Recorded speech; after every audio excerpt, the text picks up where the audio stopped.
Ordinate increases twice the rate of abscissa. What they mean? They mean is that ordinate dy by dt is equal to 2 times of dx by dt. This is given to us.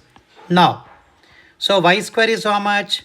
2y dy by dt is equal to 18 dx by dt. So what is given dy by dt?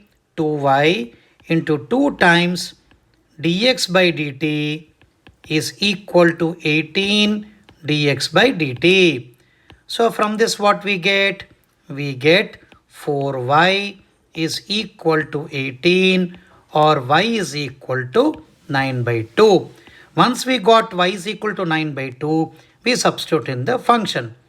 Graph, 81 by 4 or equation is equal to 18x.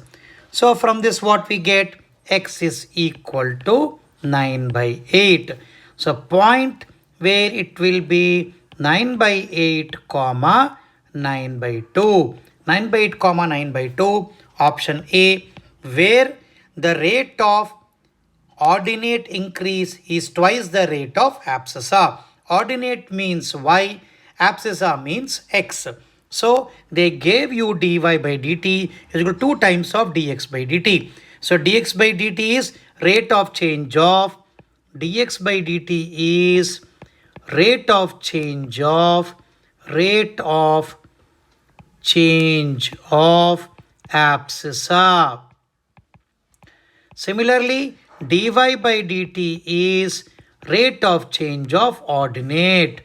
Rate of change of ordinate.